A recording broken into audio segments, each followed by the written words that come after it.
Եվ Ալխազ Ղազանի ելույթից հետո կսկսենք խմբակցությունների ելույթը, դրա համար խնդրում եմ Շնորհակալ եմ պարոն Գրիգորյանին իր ելույթի համար ու ինչ հավեսա, որ զգում եմ ոնց եք նեղվել նախկիների հետ ասոցացվելու։ Գիտեք, երբ են մարդիկ նեղվում, երբ որ կոնկրետ ցավոտ տեղին եք դիպչում։ Սա մեկը միշտ փաստ է եւ այո, ձեր ելույթը ինձ խոսելու ավելի մեծ առիթ է տալիս, միջև իմ բուն ելույթին անցնելը, պետք է ասեմ, որ խոսում ենք մարզպետը PR-վում էր, այդ նույն կոմբայնը աչքից դեմով անցավ ոնց էր PR-վում, կամ ընտրակաշարքի մասին խոսալ, ասում եք լավ է դպրոցը սարքվում, լավ է այո որ դպրոցը սարքվում, լավ է ասֆալտ է, լավ է թոշակ է բարձրանում, լավ է առողջությունն է ապահովում, ու դա լավ չէ, նորմալ է, այդ նշանակում է իշխանությունը աշխատում է, որևէ տեղ կարող է մի փոքր խնդիրներ լինի, իսկ մենք դա արձանագրել ենք, բայց այս պահին փաստում ենք մենք եւ դուք, որ իշխանությունը աշխատում է, իսկ թե դուք ոնց եք ձեր ցուցակը կազմել, արդեն ակնհայտ է, թե յուրաքանչյուրը ինչքան հնարավոր է պաթետիկ ելույթ ունենաք, անկախ ամեն ինչից տակը փաստ կա, չկա, պաթոսը տեղն է, վсё, դուք պատգամավոր եք, էլ հարց չկա, էսա Շնորհակալություն բացահայտվեց այսօր իմ համար որոշ հարցերի պատասխաններ, իսկ հիմա հարգելի գործընկերներ, սիրելի հայրենակիցներ, անցնեմ իմ հիմնական ելույթին Ես ուզում եմ կոնկրետ իմ հայրենակիցների հետ զրույցս ինչը որ առավոտվանից սկսել եմ շարունակեմ, որովհետեւ մեր հայրենակիցները հստակ պատկերացնեն, թե մեր նիստերը ինչու են այսքան երկար ձգվում եւ ինչու չի ավարտվում այս գործընթացը։ Նախ սիրելի հայրենակիցներ, սա մեր աշխատանքն է եւ մենք շատ լուրջ ենք վերաբերվում մեր աշխատանքին եւ այո մենք պետք է շատ ուշադրությամբ եւ մեծ վերլուծությունների արդյունքում, քննարկումների հարց ու պատասխանի արդյունքում ընտրենք յուրաքանչյուր հանձնաժողովի նախագահի տեխնացուին եւ բնականաբար համաձայն եմ, որ յուրաքանչյուր տեխնացուի պետք է բացել, հարցեր տալ, ելույթներ ունենալ, որպեսզի մեր հայրենակիցները տեսնեն, թե այս կամ այն տեխնացու ինչ սկզբունքով է ընտրվում։ Եվ մենք այս առումով ընդհանրապես որևէ խնդիր չունենք, պարոն Կարապետյան, երեք որ փորձում էիք ասել, թե գուցե եւ մենք խորշենք, այսպես ասած, այդպիսի քննարկումներից, բնավ նման տպավորություն թող չստեղծվի, սա հաշվետվողականությունը նաեւ մեր հայրենակիցների հանդեպ, որովհետեւ մեր հայրենակիցները հստակ, որովհետեւ այստեղ հստակ պատկերացնեն, թե որ տեխնացուն ինչի համար չի ընտրվել կամ ինչի համար է ընտրվել, որովհետեւ այստեղից դուրս գալուց եւ նաեւ դուք էլ կստանաք բավականին չափ հաղորդագրություններ, մեկնաբանություններ, SMS-ներ, թե ինչու ընտրվեց այս տեխնացուն կամ ինչու չընտրվեց այս տեխնացուն։ Բնականաբար նաև ձեզ մոտ գուցե ձեր ընտրողները հարցեր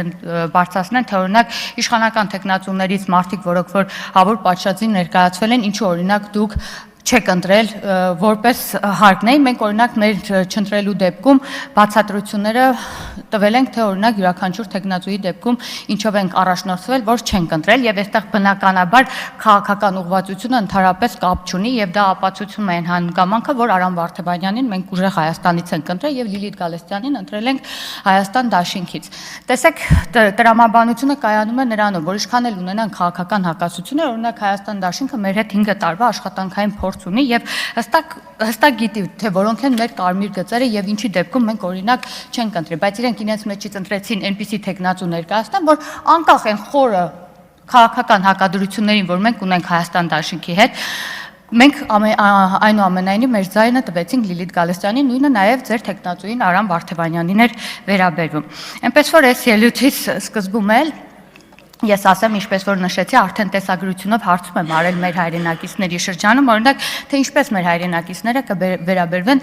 Լիանա Մանուկյանի տեխնացությանը։ Կարող եք դուք իմեջում էլ ստուգեք, կտեսնեք, որ ընդհանուր առմամբ այսպիսի մի հարցադրում է գնում, թե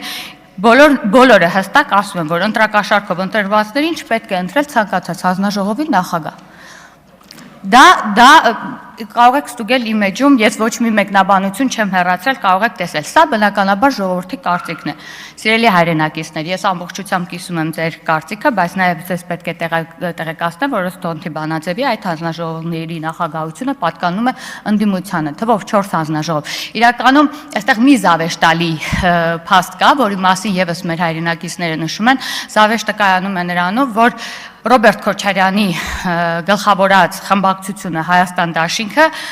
դաշինքին է պատկանում մարդու իրավունքների հանձնաժողովը, ասենք նույն նախադասության մեջ մարդու իրավունքները ու Ռոբերտ Քոչարյան ընդհանրապես չեն տեղավորվում։ Նույն տրամաբանության Եվրոինտեգրում եւ Ուժեղ Հայաստան նույն նախադասության մեջ չեն տեղավորվում։ Բայց այստեղ ելույթներից մեկին էլ պետք է անդրադառնամ անպայման, սիրելի հայրենակիցներ, հարգելի գործընկերներ, այստեղ ելույթներից մեկի ժամանակ, այսինքն բազմիցս որերորդ անգամ եմ նկատում, որ Ուժեղ Հայաստան խմբակցության պատգամավորներից մեկը անընդհատ ելույթ ունենալուց սկզբից նշում է արժանապատիվ հայրենակիցներ։ Սկզբից մտածում էի, դե նորմալ է Հայաստանի Հանրապետությանը, բարդ քաղաքացիներ, Հայաստանի Հանրապետության արժանապատիվ քաղաքացիներ, բայց դա հետո հասկացա, թե միտումը որն է այս մեկնաբանությամբ, եւ ես ուզում եմ հարցով դիմել Տիկին Ղահրամանյանին։ Ես ճիշտ հասկացա, Տիկին Ղահրամանյան, երբ որ դուք ընդհանուր ընդդիմության ստացած այդ 600,000 ձայնը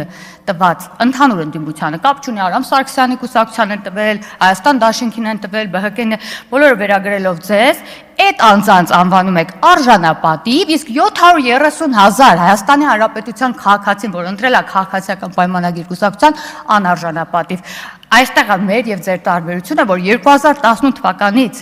իշխանությունը պատկանում է ժողովրդին եւ անկախ քաղաքական հայացքներից Հայաստանի Հանրապետության յուրաքանչյուր քաղաքացի մեր համար հպարտ, արժանապատիվ քաղաքացի է։ Եվ այո, Տիկին Ղահրամանյան, սա Հայաստանի Հանրապետության համար մեկ ամբիոնն է, ոչ թե Քոչարյանի TV5-ի տաղավարը։ Հարգելի գործընկերներ, անցնում ենք խմբակցությունների անուններից ելույթներին եւ Ուժեղ Հայաստան խմբակցության անունից ելույթ կունենա Արամ Վարդևանյանը, համեցեք պարոն Վարդևանյան։